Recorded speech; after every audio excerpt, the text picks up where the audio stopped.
Assalamualaikum warahmatullahi wabarakatuh. Selamat pagi, salam sejahtera bagi kita semua. Sebelumnya, perkenalkan, nama saya Rosalina dengan NPM 17206000014 dengan program studi pendidikan matematika. Izinkan saya untuk mempresentasikan artikel yang saya buat dengan judul Perbedaan Prestasi Belajar Matematika melalui penerapan model pembelajaran project-based learning dengan penerapan model pembelajaran konvensional. Yang pertama ada abstrak. Nah, penelitian ini bertujuan untuk mengetahui perbedaan prestasi belajar siswa antara model pembelajaran project-based learning dengan model pembelajaran konvensional. Prestasi belajar siswa pada penelitian ini dilihat dari nilai post-test. Nah, untuk serangkaian uji statistik yang dilakukan yaitu pengujian hipotesis dengan menggunakan analisis statistik deskriptif dan analisis statistik inferensial yang salah satunya menggunakan uji independent sample test. Hasilnya menunjukkan bahwa terdapat perbedaan prestasi belajar matematika yang diajar menggunakan penerapan model pembelajaran project-based learning dengan siswa yang diajar menggunakan penerapan model pembelajaran konvensional pada materi statistika. Dengan bukti prestasi belajar pada kelas yang diajar menggunakan penerapan model pembelajaran project-based learning dengan rata-rata 68,86 dan kelas yang diajar menggunakan penerapan model pembelajaran konvensional dengan rata-rata 61,37. Selanjutnya ada pendahuluan. Penggunaan model dalam pembelajaran merupakan peranan yang sangat penting, karena tanpa model pembelajaran yang tepat, maka akan mempengaruhi keberhasilan dalam pembelajaran tersebut.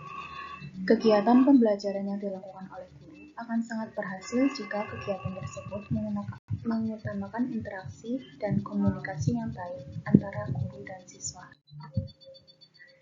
Berdasarkan hasil wawancara dengan Bapak Hanifatul Hidayat, adalah seorang guru matematika di SMA Lisaniyah Kota Tegal, yaitu metode ceramah dan penugasan merupakan dua metode yang saat ini masih digunakan di sekolah.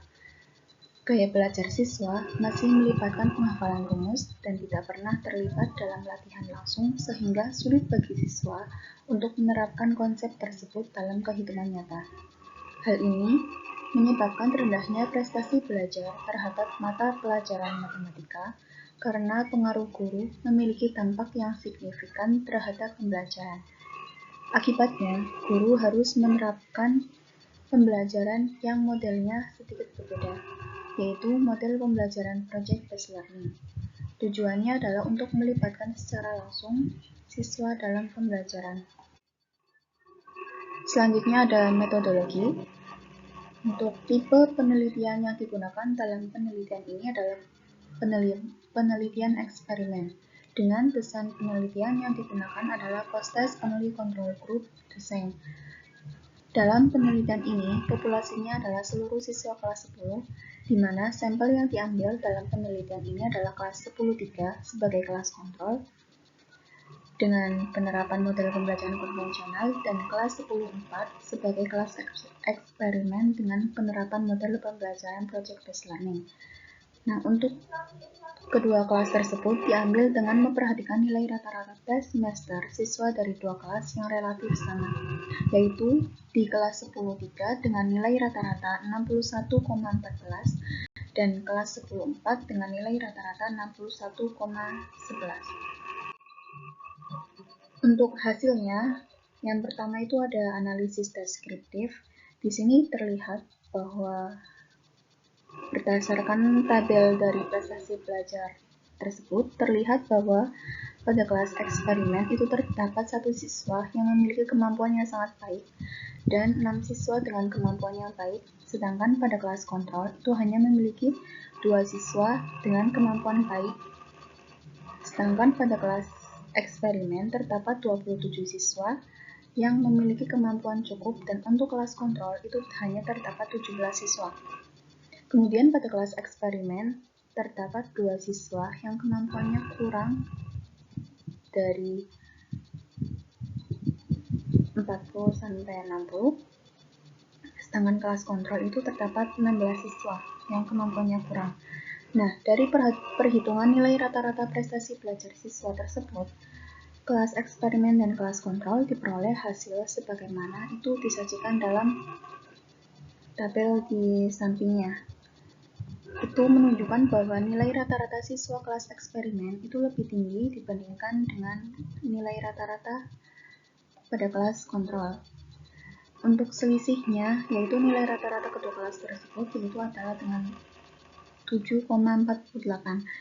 Dengan demikian, dari kedua tabel tersebut, dapat disimpulkan bahwa dengan menggunakan penerapan model pembelajaran project-based learning, itu memberikan hasil yang baik dibandingkan dengan penerapan model pembelajaran konvensional. Selanjutnya ada uji hipotesis. Nah, untuk sebelum melakukan uji hipotesis, itu perlu dilakukan terlebih dahulu analisis prasyarat, yaitu uji normalitas dan uji homogenitas.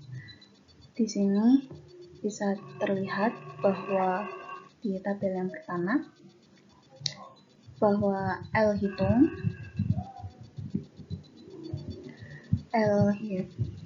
untuk data prestasi pelajar itu lebih kecil dibandingkan dengan L tabel. Karena hasil tersebut L hitung itu lebih kecil dari L tabel, maka H0-nya diterima. Artinya, sampel berasal dari populasi yang berdistribusi normal. Selanjutnya yang pada tabel di bawah itu merupakan hasil dari uji homogenitas untuk menentukan apakah kedua varian homogen atau tidak. Nah, hasilnya terlihat bahwa Chi-square hitung itu untuk data hasil belajar matematika lebih kecil dibandingkan dengan Chi-square tabel. Maka dapat disimpulkan bahwa H0-nya diterima. Artinya, sampel berasal dari populasi yang mempunyai keragaman homogen. Selanjutnya ada uji unit independent sample test. Nah, setelah melakukan langkah pengujian uji normalitas dan uji homogen, bisa dilanjutkan dengan pengujian uji independent sample test. Nah, untuk hasilnya terlihat bahwa T hitung lebih besar dari T tabel.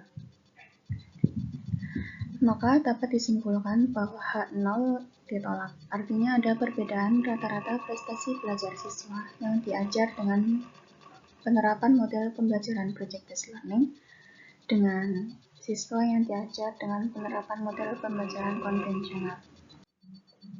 Selanjutnya ada pembahasan.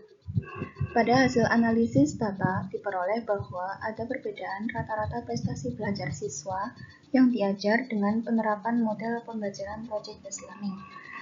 Sedangkan untuk kelas kontrol diajar dengan penerapan model pembelajaran konvensional pada materi statistika. Nah, untuk kelas yang diajar dengan penerapan model pembelajaran project-based learning lebih baik dibandingkan kelas yang diajar dengan penerapan model pembelajaran konvensional.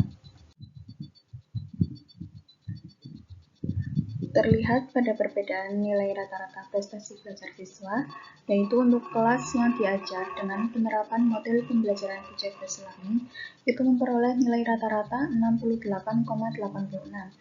Nah, rata-rata tersebut lebih tinggi dari kelas yang diajar dengan penerapan model pembelajaran konvensional yang hanya memperoleh rata-rata 61,37. Nah, setelah memperoleh rata-rata prestasi belajar, maka dilakukan perhitungan statistik untuk mengetahui ada tidaknya perbedaan prestasi belajar itu melalui uji independent sample test.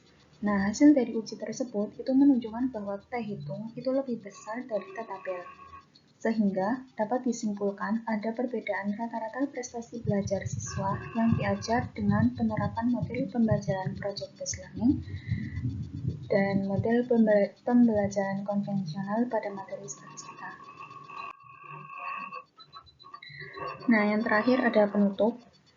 Berdasarkan hasil penelitian yang telah dideskripsikan di atas, dapat disimpulkan bahwa rata-rata prestasi belajar siswa pada kelas eksperimen, yaitu 68,86, itu lebih tinggi daripada kelas kontrol, yaitu dengan rata-rata 61,37. Dan ada perbedaan rata-rata prestasi belajar siswa yang diajar dengan penerapan model pembelajaran project-based learning dan model pembelajaran konvensional pada materi statistika yang dibuktikan dengan dilakukannya pengujian independent sample test yang hasilnya menunjukkan bahwa T hitung itu lebih besar dari T tabel.